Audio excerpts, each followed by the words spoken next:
Atila? E aí, Hugo? Entrei no clima de evidências mesmo? Ué, já tô dando aqui na trilha aqui, ó. Deixa eu baixar você aqui. Como é que você tá, cara? Tudo bom? Tô bem, cara. Tô bem com aquela nota de rodapé, né? Ah, sim. Sim, Aqui é o asterisco, né? asterisco, enfim, 2020, Pantanal e coisas assim. Sim. Covid, tá tudo bem. Por aí, como é que você tá? Tô bem, tô bem. Tô tirando tudo, animado pra caramba hoje com o resultado que deram de vacina e tudo. Então, foi um grande dia. Que bom. Não, você animado deixa todo mundo animado. Isso é bom. Saindo agora desse resultado da Pfizer, uma das coisas que eu comentei foi exatamente isso, né? Embora seja um press release, a gente pode se animar, a gente tem que se reservar um pouco esse direito também, né, Ati? Claro, pô, assim, é um press release, eles têm que ter, mas assim, é uma empresa grande, eles têm que ter responsabilidade em cima do que eles estão falando que está rolando. É diferente de se fossem políticos anunciando esse tipo de resultado, e aí independe do espectro, tá? Mas porque o papel dos políticos é, né, dar essa perspectiva animadora que não necessariamente cumpre a realidade. Mas, e é um número que, mesmo se ele cair, mesmo se ele mudar um pouco, é um resultado fantástico, assim. Que bom, cara, que bom. Inclusive, tem gente até comentando aqui, o sinal da sua animação, você cortou o cabelo? Eu precisei, cara, por conta de. Eu comecei uma série de vídeos de curso. Eu faço alguns vídeos de instrução médica, de saúde, outras coisas. E aí tinha um curso que estava parado desde o começo do ano, por conta, né, de pandemia. E na hora que eu fui retomar, pelo bem da continuidade, eu tinha que fazer isso. Átila, você se formou em 2006, né? A gente é basicamente contemporâneo, me formei 2 anos depois. E quando começou a sua carreira de divulgação científica, exatamente? Porque você ficou muito conhecido por conta do YouTube, né? Ali, principalmente de 2013, mas entre 2006 a 2013, onde estava o Átila? O que você fez? Era um projeto seu já trabalhar com divulgação científica? Cara, era um projeto meu da aula, na verdade, assim, foi... Na graduação eu fiz comissão de visitas, que era, tipo, receber a molecada de escola para levar eles para conhecer a graduação, como é que funciona a biologia, outras coisas. E era muito legal você ver a molecada empolgada, crescendo o olho para formigueiro, para esqueleto, para outras coisas, descobrindo o que tem de legal na bio, né? E aí, por conta disso, eu comecei a dar aula em cursinho, e cursinho eu acho muito legal para algumas coisas, tipo, quem está lá escolheu fazer aquela aula, né? Então, sim, falo isso porque eu tive algumas experiências traumáticas em escola, de chegar super empolgado para dar aula e falar, não, ó, vocês vão ter aula por isso, por isso, por isso. E aí um aluno virar para mim e falar, pô, mas professor, por que eu vou fazer aula se eu vou ser herdeiro? Sabe? E tá bom, né? É, mas aí o cursinho me instigou a curtir mesmo a bio. E eu aprendi mais com a graduação porque eu tinha que guardar uma informação legal para passar para as pessoas durante a aula depois, sabe? Então me ajudou até a ter uma graduação mais legal, mais plena, assim. Aí quando eu fui começar a pós, eu não podia dar aula, né? A gente tem a dedicação exclusiva de mestrado, doutorado e por aí vai. E o jeito de extravasar foi fazer divulgação. Foi por conta do Fafá até, do Science Blogs, que fez um curso comigo de divulgação do que era o curso? De ciência e senso crítico, alguma coisa assim, eu não lembro bem. E ele falou, cara, você lê muito blog, você lê muita coisa, por que você não escreve um blog e vai fazer divulgação? E aí eu comecei a Isso fazer. ainda na graduação, Átila, ou depois já de formado? Depois de formado, foi em 2007 que eu comecei esse blog, no finalzinho de 2007. Chamava Transferência Horizontal, porque era transferência de informação que não era vertical, mas aí virou o Science Blogs Brasil com o Carlos Otta, que é professor do IQ hoje em dia. A gente montou uma rede de blogs de ciência e aí eu comecei a fazer divulgação. E eu gosto de falar desse começo porque, assim, mesmo se eu não tivesse audiência hoje, se eu não tivesse alcançando muita gente, as pessoas que eu conheci no processo são pessoas fantásticas. São pessoas com quem eu ainda interajo, trabalho, bons amigos que eu fiz por conta disso. Então foi um meio que é um meio legal para conhecer gente proativa, gente que gosta do que faz e por aí vai. Aí eu fui cair Você, em podcast, aí eu fui cair em vídeo, aí eu fui fazer divulgação depois. isso é um ponto importante. Só para dar uma contextualizada, o Fafá que o Átila falou, Rafael Bento, que olha só como são as coisas. O Rafael Bento hoje, ele é diretor da Númina, que é uma agência de divulgadores científicos da qual eu faço parte hoje. Então, Então, a coisa é um mundo muito pequeno. Você falou do Carlos Rota também, que hoje também um super companheiro muito próximo lá do Serrapilheira, né, que é então, um grupo também do qual a gente faz parte. Então, isso é muito legal, você olhar lá de trás e ver toda essa evolução. E como que foi, Átila, desse processo do blog? Porque você foi um dos fundadores do Science o Blogs papai. Brasil, né? Aham. O papai dizendo que não foi culpa dele. Você foi um dos fundadores do Science Blogs Brasil, né? Uhum. E ali era uma rede que abrigava alguns blogs e tudo, e que evolui até hoje, tem muito blog que tá andando, e você chega no YouTube. Como que foi esse salto, né? Como nasce Esse, o Átila YouTuber? esse salto foi um salto de revolta, sendo bem sincero, porque eu estava ali na pós, estava fazendo divulgação, e pelos blogs, pelo interesse que rolou em 2009 por conta da pandemia de H1N1, que as pessoas... Foi quando eu tive realmente um boom de acesso, de gente clicando, procurando informação sobre vírus e outras coisas. Foi tanto acesso para o que era o blog na época, que eu coloquei um questionário no fim e perguntei por que você veio para cá? O que você está fazendo lendo esse texto aqui? E o comentário das pessoas era, olha, a imprensa reporta dados, ela reporta números, mas não tem ninguém falando sobre o que é o vírus, o que acontece, como a doença se transmite, o que ela causa e por aí vai. Então ficou muito claro para mim que tinha um papel para cientistas também, de fazer a divulgação de uma maneira intermediária. Eu acho um pouco diferente, por exemplo, do que o Sagan fazia. O Sagan estava preocupado com encantar as pessoas pela ciência, o que eu acho uma estratégia fantástica também, e sempre que eu posso eu tento repetir ela. Mas nesses tempos mais científicos, né, para a ciência entender o mundo agora, tem esse espaço também da gente conseguir mostrar a importância do que a gente descobre, do que a gente faz. No meu caso, era mostrar a importância de estudar vírus, estudar sequências de vírus, entender como eles se espalham. E por estar mexendo com isso, vira e mexe uma pandemia em que eu tinha algum papel de poder explicar isso um pouco mais. Então, em 2009 foi no blog por escrito sobre H1N1, eu estava na bancada do Roda Viva fazendo pergunta para o secretário de saúde da época de São Paulo. Aí eu comecei a participar de podcast, por indicação do Johnny Ken, que foi um veterano meu da biologia também. Comecei a participar do Nerdcast, porque eu já tinha feito alguns podcasts, falava bem, explicava bem. E no Nerdcast eu tinha o desafio de toda vez fazer o Azaghal, que é um dos apresentadores, perguntar o quê. O meu objetivo era falar alguma coisa que ele virasse e falasse, quê? E aí eu podia seguir e falar do assunto mais chato que fosse, porque eu já tinha conquistado o cara, já tinha conquistado a audiência. E deu certo. A galera começou a pedir para voltar, eu comecei a trazer mais gente para o Nerdcast, né, outros cientistas, dar voz para mais uma galera que também faz divulgação. Mas dava para ver que tinha uma audiência maior no vídeo. A gente estava nessa transição do meio escrito para o áudio, o Facebook estava começando a promover vídeos, o YouTube estava crescendo, esse meio audiovisual estava indo bem. Então, eu estava o tempo todo na universidade falando, gente, não é o meio escrito, não é o PDF, não é o jornal, não é isso que vai informar as pessoas, é o vídeo, é o vídeo, é o vídeo, é o vídeo. Isso foi, sei lá, 2011 até 2013. Chegou no final de 2013, eu já tinha defendido o doutorado, então tinha um pouco mais de tempo e tinha como regular mais a minha agenda, né? Não tinha mais a tese e outras coisas. Estava até dormindo bem, tinha perdido peso, tinha ganhado vida de volta. E aí eu falei, bom, vou arrumar um problema maior. O pessoal do Jovem Nerd tinha um canal, que é tem um canal, que é o Jovem Nerd. Eles estavam começando a fazer outras coisas de divulgação. Aí eu falei, olha, você já tem esse quadro aqui que vocês explicam vídeos mais a fundo, por que eu não posso levar a ciência para a gente fazer isso aí dentro, né? E aí o Nerdcast começa já mais profissional, aliás, Nerdologia já começa mais profissional, dentro de uma equipe que já tinha, né, um trabalho comercial de muito tempo, e já tinha equipe de produção e por aí vai. E eu começo a fazer vídeo, a princípio, para mostrar para a universidade que vídeo era uma ferramenta interessante. Se eu tivesse 10 mil visualizações, 15 mil visualizações, eu já tinha provado o meu ponto, que era falar dentro da universidade, olha, é um meio que a gente tem que estar.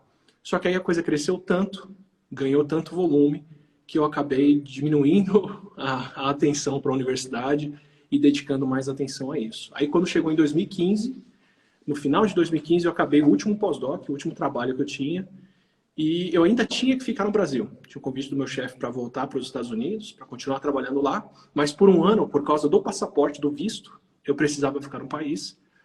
Aí eu falei, vamos experimentar. Conversei com a Paloma, minha esposa que até hoje faz o canal comigo, e falei, e aí, vamos experimentar um ano para viver disso? Para ver se isso é viável como carreira?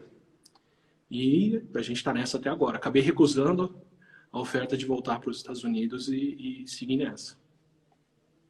E você acabou que fez uma ponte para essa segunda pergunta, Átila, que é a seguinte: hoje você tem uma vida, né, toda dedicada profissionalmente, né, toda dedicada à divulgação científica, mas durante um tempo, e é um bom tempo, né, você conciliou as duas coisas. A gente está falando aí de um intervalo de 2006 a 2015, né?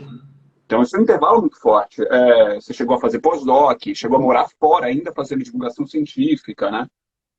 Como você fez isso? Por que eu estou te perguntando isso? Porque essa é a pergunta que todo mundo me faz.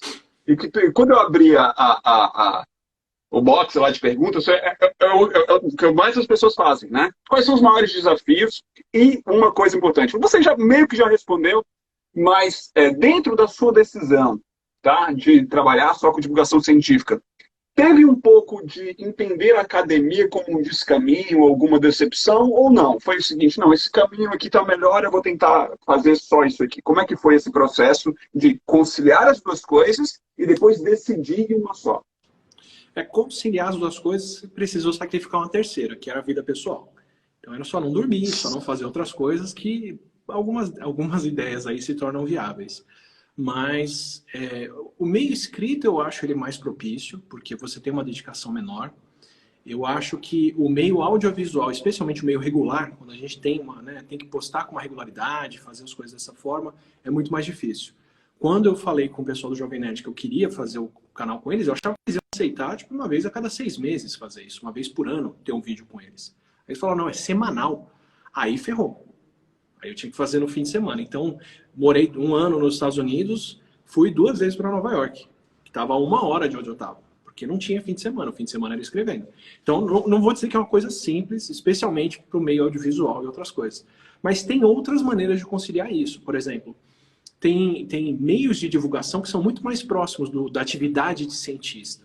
Então, dar entrevista, preparar o material, fazer o meio escrito, compartilhar as aulas, gravar as aulas e compartilhar online, fazer curso em vídeo.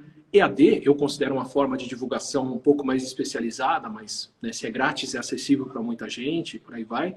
E tem até, às vezes, a preocupação simples de assim, vai publicar um artigo, vai fazer um trabalho, prepara um material extra, faz uma apresentação do seu trabalho, tira mais fotos, constrói mais desenhos, mais ilustração e deposita no repositório Open Access, um repositório aberto, que as pessoas vão poder reproduzir. Depois, as pessoas vão sozinhas colocar isso na Wikipédia. Quando estourou a Zika, quando o Zika veio para o Brasil, quando o Zika se espalhou pelo mundo, eu já tinha trabalhado com esse vírus. Como hipster de vírus, né? Desde 2010 eu trabalhava com um amigo do laboratório, que fez doutorado em cima disso, e com o pessoal do Senegal, do Pasteur de Senegal, com Zika vírus. E a gente publicou numa revista, a PLOS, a PLOS, que é de acesso aberto, e colocou um mapa da África mostrando de onde para onde o Zika foi lá para dentro. Quando o vírus estourou, esse mapa foi parar na Wikipédia. Minha citação na Wikipédia, por causa de uma figura, esse mapa fui eu que fiz, que eu coloquei no artigo. Eu não tive trabalho nenhum de fazer isso, de fazer essa divulgação. Quem fez foram os usuários. E o artigo de Zika tem, sei lá, mais de 1 milhão de acessos. É uma baita divulgação. É uma divulgação formativa. Quem está estudando, quem está aprendendo, vai lá e faz aquilo. Então, assim, não é nenhum desvio de função, não é nenhum grande sacrifício, é só uma preocupação mínima de fazer as coisas de forma acessível. Isso eu acho que é o primeiro pezinho na água para quem quer fazer divulgação. Não precisa, nem todo mundo tem vocação, nem todo mundo curte, nem todo mundo tem o tempo para fazer isso. Mas essa preocupação mínima de prestar contas do que a gente faz para o mundo, eu já acho interessante. O que acabou me afastando mais da universidade foi que eu estava vendo que eu podia ter muito mais valor, ou podia acrescentar muito mais dentro da área de ensino do que dentro da área de pesquisa. Eu sou mais um pesquisador mediano fazendo estudo de vírus e outras coisas. Fui um pesquisador bem sucedido falando de evolução em câncer porque tinha pouca gente fazendo, agora tem muita gente fazendo. Mas não tem ninguém, em quase canto nenhum do mundo, vendo ensino e internet, e divulgação e como isso tudo se mescla, edutainment e por aí vai. Eu falei, bom, essa é uma área que eu posso contribuir. Infelizmente é uma área para a qual a academia não tem o menor apreço da minha participação. Então foi mais assim, bom, Eu não quero entrar prometendo fazer pesquisa de uma coisa e depois mudando de área, se eu já sei que eu vou mudar de área. Eu acho que o que eu faço nessa área é relevante, mas se não acham que é, não vou ser eu que vou forçar o meu caminho aqui dentro. Então, vou seguir fazendo divulgação. Aqui eu consigo contribuir mais, consigo falar com mais gente, consigo ser uma voz mais única no Brasil, porque tem pouca gente fazendo isso. Então, acho que eu faço mais diferença nesse meio. E aí eu fui para o meio que eu fazia mais diferença. Mas é um pouco dessa mistura entre querer trabalhar com uma área que meio que não existe ou meio que não é levada tão a sério ainda, ou eu acho que não tem ainda o devido valor que vai acabar tendo, e escolher para onde eu consigo contribuir mais. Você acha que a academia, eu compartilho em absoluto o que você falou, mas ao mesmo tempo eu vejo uma evolução do apreço da academia pela divulgação científica, principalmente nos últimos 5, 6 anos. Eu acho que a gente vai ter um salto, mas como que você enxerga a relação da academia com a divulgação científica? Eu vejo o seguinte, a academia ela deve ser um produtor de divulgação científica. Eu acho que ela deve ser, não que todo mundo seja obrigado a, mas eu acho que ela deve ser, ela tem que prestar mais atenção nisso. Mas, ao mesmo tempo, eu vejo que atiram as bazucas para a academia a cada vez que nota-se uma falta de divulgação científica em algum lugar, né? E aí eu acho que você é um bom exemplo de um cara que manteve ali as coisas, né? Uma paralela à outra, e depois falou assim, olha, eu vou fazer divulgação científica, mas ao mesmo tempo você é extremamente dependente do trabalho acadêmico, né? Eu acho que assim, da maneira como a divulgação é feita no Brasil, ela é muito mais reativa do que proativa.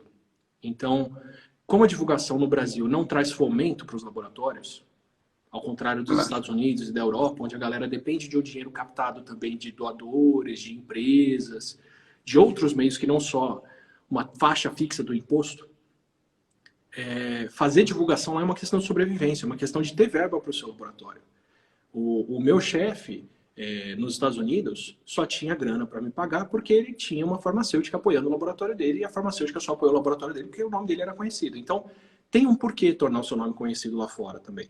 Não é só uma questão de curtir divulgação e fazer por vocação. Isso acaba gerando ótimas divulgações, mas né, o motivo é uma questão de sobrevivência. Aqui no Brasil eu vejo a gente fazendo muita divulgação reativa, como tipo, meu Deus, vão cortar verba da universidade, vai acabar o dinheiro, isso não está funcionando, tal instituto está fechando, tal parque está fechando, agora a gente tem que divulgar a importância disso. É diferente do meio ambiente, que sempre foi muito falado e apesar disso estão destruindo. Na universidade geralmente é só quando estão destruindo que o pessoal fala. Isso lá. Agora, me perdi aqui. A importância de misturar os dois continua sendo essa, de né, fazer a coisa por valorizar também de onde vem a informação. Né? Nesse meio que eu estou falando agora, que é saúde, é muito direta a transposição. Né? É um meio que tem muita atenção das pessoas por conta disso e a consequência é muito rápida. É diferente, por exemplo, de você falar do que vai acontecer com o Pantanal destruído, que a consequência disso vai aparecer daqui a 5, 10, 15, 20 anos, e vai ser mais difícil para as pessoas juntarem as pontas aí, né? E até agora, essa semana, eu soltei um artigo na Folha falando disso. Assim, às vezes a gente se apega numas perguntas que não necessariamente são as mais importantes. A pergunta que mais me falam, imprensa, mais me perguntam é quando que o Pantanal vai se recuperar? Veja, é uma pergunta muito comum. Isso é um exemplo muito clássico, né? É uma pergunta com certeza mais comum que me fazem, mas não é a mais importante. Então, a gente fica num caminho, né? Entre, ok, eu preciso atender a demanda, mas eu preciso mudar a demanda. Sim. E isso é muito mais complicado, né? De falar assim, olha, quanto tempo não é a pergunta, porque é uma série de variáveis que eu nem consigo te dizer, porque eu precisaria isolá-lo numa redoma, né? Que ele não vai acontecer. Exatamente, exatamente. Precisaria, sabe, tá aqui um laboratório de Pantanal, fecha ele, agora vamos ver quanto tempo ele vai se recuperar. Não é isso, é como. E o como envolve uma série de situações que envolvem muita formação científica. Então, a gente meio que ainda precisa falar para as pessoas, para a imprensa, para a sociedade, para a academia, como é que a gente faz para que as perguntas que nos fazem sejam as mais pertinentes, né?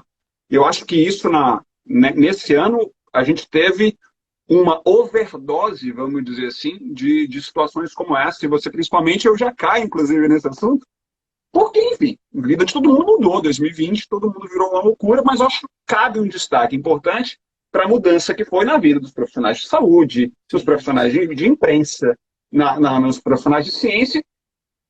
E aí, o que a gente tem, né? A gente tem ali, no começo do ano, você que já era um dos maiores divulgadores científicos, em persona, o que tinha mais alcance, ainda tem mais alcance em termos numéricos, e por uma coincidência, o seu doutorado era nesse assunto, né? Com virologia. Então eu te pergunto uma coisa. Óbvio que você teve que. Os seus planos também mudaram, você teve que abdicar de um monte de coisa, o seu padrão de comunicação teve que mudar. E aí, você chegou a ter um momento que você falou assim, cara, é uma responsabilidade que eu vou ter que assumir, porque é um alinhamento muito raro de planetas, para que eu não assuma um pouquinho essa bola e tente tocar para frente. Você teve esse momento, né? E se você pudesse elencar a maior motivação, você ter falado assim, não, eu vou abdicar disso aqui, eu vou mudar um pouco o padrão de como eu estou falando e o canal, e eu vou encarar esse monstro, porque a gente sabe que era um monstro a ser encarado desde o início, isso não era surpresa com certeza para ninguém. Como é que foi isso? Teve esse momento? Eu consigo te dar vários momentos, Hugo. Tem um deles que é o básico, que alinha com tudo isso que você está falando, que é assim, pelo fato da gente não ter um preparo para divulgação, a gente não sabe provocar as perguntas certas, a gente não sabe trazer a atenção das pessoas para o que é interessante e nem se blindar depois de falar as coisas de uma maneira que aquilo vai ter só boas repercussões. Claro, impossível fazer isso sempre, mas né, eu consigo alinhar para você esses momentos muito fácil. O primeiro deles foi começar a ver a Covid espalhando no mundo e vindo para cá e fazendo outras coisas. Até aí eu acho que eu estava no meu default, assim, fazendo a mesma coisa que em 2009. Eu estudei isso, eu entendo isso, eu vou explicar para as pessoas isso. Maravilha. Aí eu comecei a fazer as lives tirando dúvida da galera. Então o pessoal entrava, fazia pergunta, interagia. Até aí eu estava falando com o meu público. Era o público do meu canal que tinha 50, 100 mil pessoas seguindo uma live, no máximo, no fim de dias depois daquilo. E era um público mais restrito, vou colocar assim. Que as coisas não tinham grandes repercussões a partir daí. Só que aí começa a passar fevereiro, a água começa a subir e começa a ficar claro que o mundo inteiro não está preparado para dar conta disso. O mundo inteiro. Aí veio fevereiro, eu comecei a fazer outros vídeos, comecei a fazer material para Instagram, para Telegram, para não sei o que. Aí foi a hora que eu estava fazendo isso por interesse profissional também. Eu falei, bom, vamos descobrir como é que funciona. Né? Vamos ver como é que a gente fala com as pessoas em Instagram, como é que a gente fala em Telegram. Tudo isso foi na prática, não tem curso, né? Então vamos descobrir qual que é a duração de vídeo, a estratégia, não sei o quê, para depois poder dar curso disso, ensinar a universidade a fazer isso e fazer esses meios e testar. Eu ainda tenho esse espírito de quem quer dar um exemplo de o que dá para a gente fazer para conversar com as pessoas. Até aí estava bem impessoal ainda, essa comunicação. Aí chegou março, sai aquele estudo do Imperial College do dia 15 de março, dia 16 de março, projetando o que podia ser a Covid se os países não parassem, não respondessem à altura. E isso me surpreendeu, porque eu sei o cenário grande, onde a coisa chega, mas o quão rápido ela chega lá, e a estupidez que seria não parar, não se proteger, não tomar distanciamento, usar máscara e outras coisas, quando caiu a ficha do quão rápido isso ia acontecer, eu fiquei com aquele gosto metálico na boca e aquela sensação ruim, sabe? E o que começou a me deixar mais ansioso foi o fato de eu não ver as autoridades falando sobre isso, ou tratando isso como se fosse uma coisa importante. Acho que teve duas grandes falhas. Uma, de levar a sério o que a China fez, independente de alinhamento político, mas entender que é uma nação de 1,5 bilhão de pessoas que produz quase tudo que o mundo consome, parando para tentar parar um negócio. E ver um estudo de um grupo que eu conheço, já acompanho os trabalhos dessa galera há muito tempo, de um centro seríssimo, que mudou a mentalidade da Inglaterra falando, pode dar merda. E é muito grande essa merda. Então as duas coisas estavam gritando dentro de mim que tinha alguma coisa importante aí. Esse para mim foi o grande chamado. Porque até então, como eu te disse, era impessoal. Era tipo, vou fazer divulgação sobre uma coisa, porque isso é interessante. Mas não me atingiria a Covid. Quando chegam esses estudos, putz, isso tem a ver com a minha família, isso vai mudar minha vida, vai mudar a vida de todo mundo. E se o país continuar fechado para o que está acontecendo aqui da maneira como está, vai morrer muita gente. Vai morrer muita gente. Esse era o grande medo. Assim. Eu fui direto para o sentimento de luto, para ser muito sincero com você. De que seria uma coisa pavorosa. E aí eu falei, bom, agora isso eu tenho que falar. E aí comecei a correr atrás de uma outra responsabilidade para a qual eu nunca tive informação, que é como comunicar uma coisa seríssima para as pessoas. Que é como comunicar um problema desse. Falei com jornalistas, fiz um mini media training aí, mas nem jornalistas têm esse preparo. Falei com médicos, falei, e aí, qual que é o passo a passo para dar uma notícia para um paciente? Olha, você tem que provocar para a pessoa pedir a informação, você tem que explicar para ela, você tem que dizer isso. Cada passo a passo tem um protocolo, eu não lembro agora qual que é o acrônimo, de como dar más notícias para pacientes. Eu segui passo a passo disso naquela minha live. Eu vou primeiro despertar a pergunta das pessoas, vou mostrar a minha credencial, vou mostrar a importância do que eu estou falando, vou fazer aquilo. A única coisa que não estava programada era a câmera desligar. Mas tinha que trazer as pessoas para falar uma coisa séria para elas. Porque ninguém estava falando. O ministro tinha... Aí, assim, eu estava meio que vendo que um dia eu ia ter que fazer aquilo. Aí na semana do dia 20, no dia 20, teve um pronunciamento do Ministério da Saúde e o ministro da época, que né, já foi pela janela, virou e falou, olha, prevemos um colapso do sistema de saúde brasileiro entre abril e maio. Colapso do sistema de saúde como um todo. É a mesma projeção que eu estava vendo para o que ia acontecer para o resto do mundo.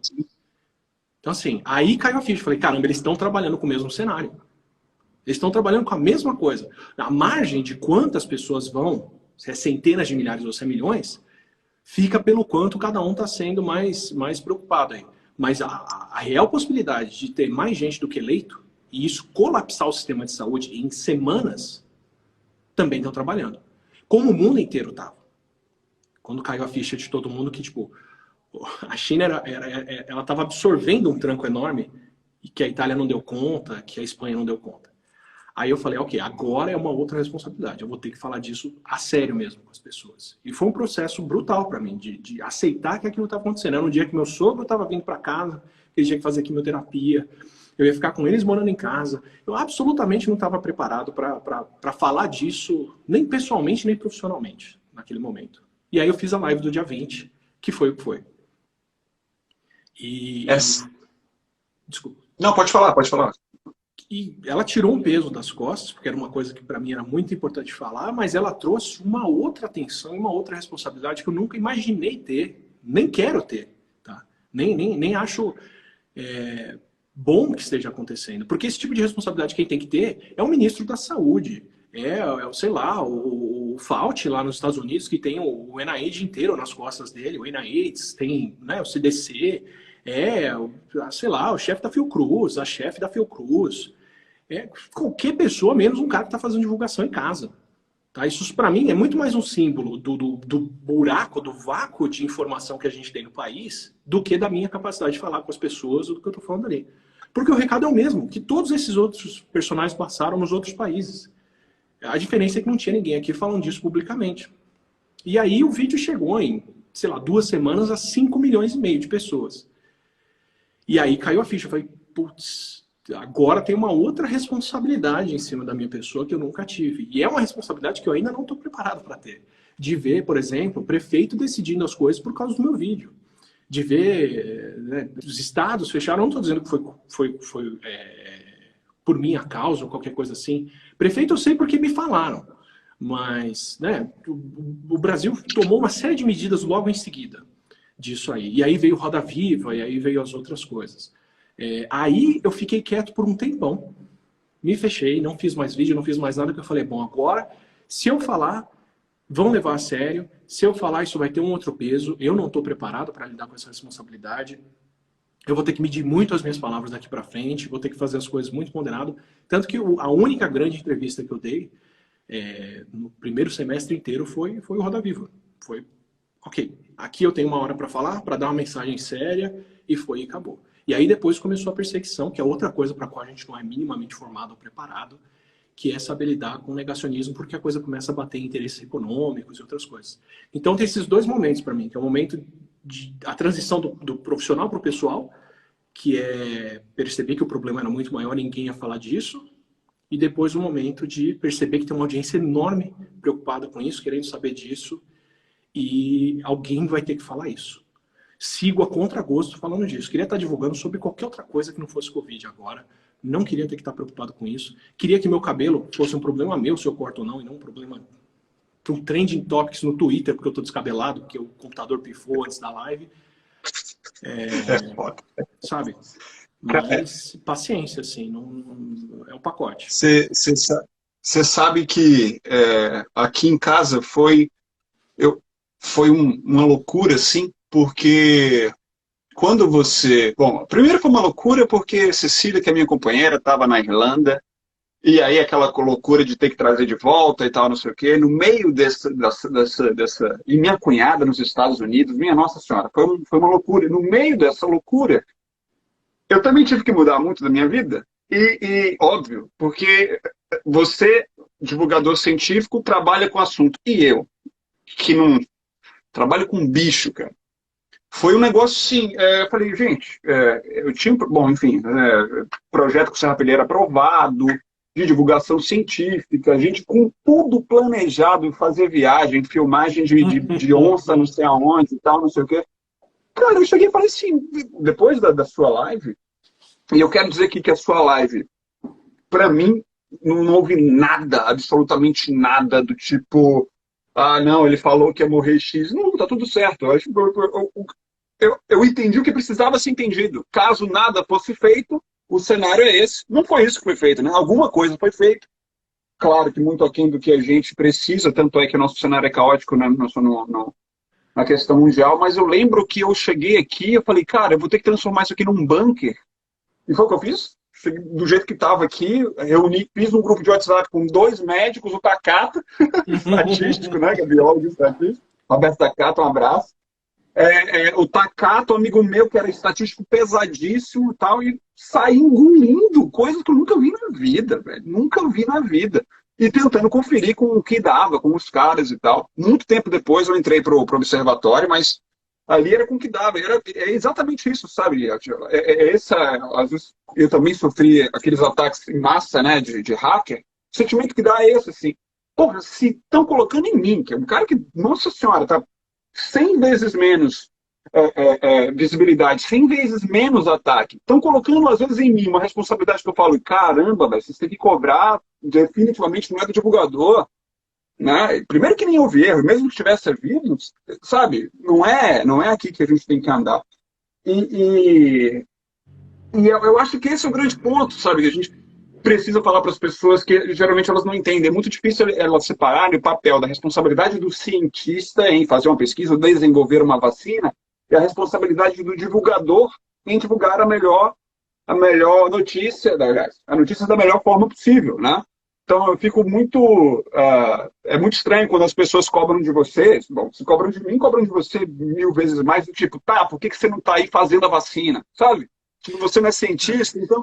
Mas isso aí, eu até entendo, porque assim, só tem esse ponto, sabe? Só tem essa pessoa falando disso, então ela vai ser o alvo. Mas vão assim, atacar o mensageiro, né? O meu maior problema é assim, imagina que você tem uma cirurgia importantíssima marcada, tá? Uma cirurgia que tem risco de vida ou morte para você.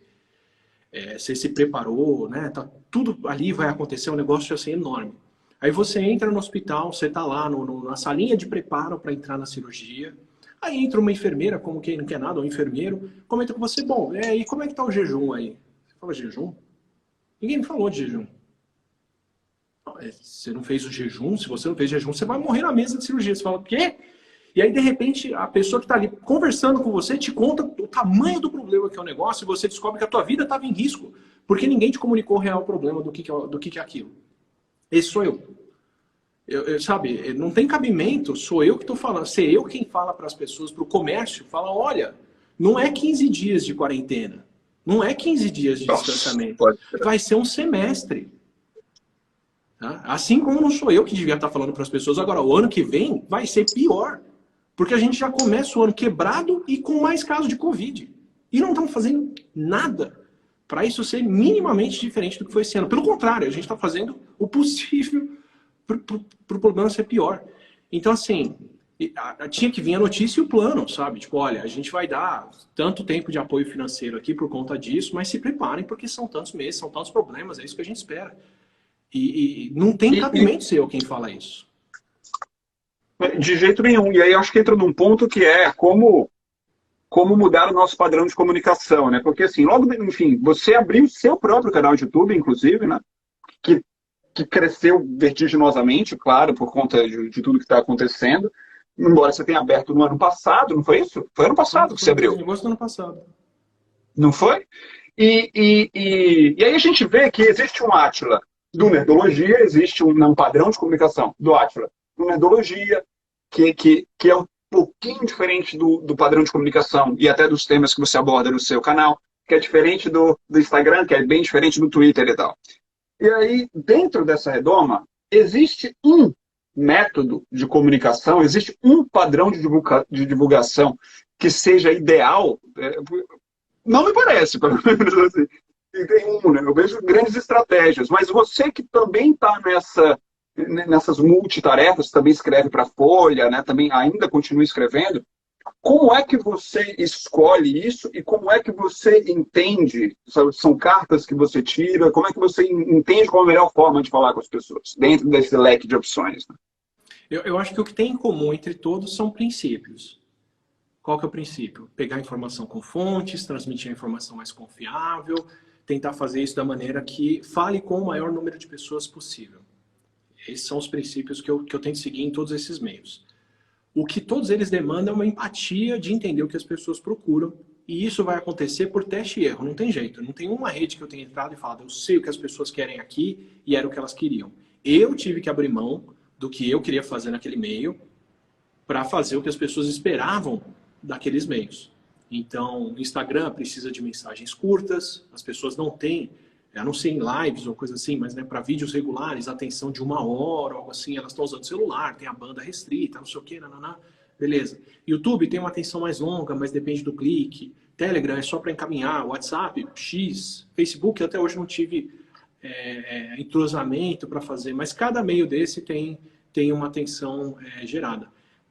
A contraparte é o jardim que a gente acaba criando. Então, o Twitter sempre foi um meio que eu falei com cientistas, sempre foi um meio mais técnico, onde eu posto estudo, link, discuto as coisas com mais poréns e tal, por mais que as mensagens ali nem sempre facilitem isso. O público que acabou me seguindo no Twitter, muito grande hoje, é de jornalistas, de políticos, sei lá, decisores, vai.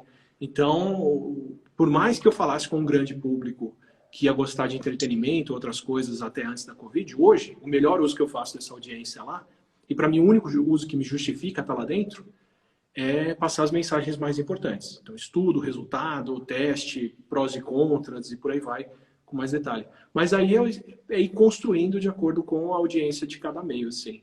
É meio esse vai e vem. E o próprio YouTube, assim, o Nerdologia é para molecada. Assim, é para quem está até entrar na graduação. O meu canal pessoal, eu penso em alguma coisa para quem já está formado e já tá com os meus interesses. E aí tem que ir fazendo esse diálogo com a galera. Mas tá disposto a mudar o que eu queria fazer pelo que as pessoas querem. Tem muita gente que nos acompanha que são divulgadores científicos ou aspirantes a divulgadores científicos, né? E, inclusive, um abraço para todo mundo que está aqui. Eu tive que desativar o comentário, estava uma zona aqui, eu não sei quem mais está aqui, tá? Mas, inclusive, se você gostou que eu desativei o comentário, dá um likezinho aqui para não achar que foi uma decisão muito autoritária. Não estava uma zona, vocês fazem uma zona desgramada. Mas muitos nos acompanham, e te acompanham principalmente, e eu sinto falta, não sei se você também sente falta disso, de que há muito coração em querer fazer divulgação científica, o que já é maravilhoso, né? Mas muitas vezes as pessoas ainda não se arvoram da necessidade de estudar divulgação científica, né? De entender que é uma técnica, que é uma área do conhecimento, que inclusive se faz ciência via divulgação científica, né? É uma área do conhecimento acadêmico também. Indique para as pessoas, né? Indique para esses divulgadores, aspirantes divulgadores, o seu modus operandi. Olha, se você lê livro, se você lê artigo, referências que você utiliza para poder construir roteiros, se você faz isso e como você faz isso. Legal. A minha recomendação é procure referências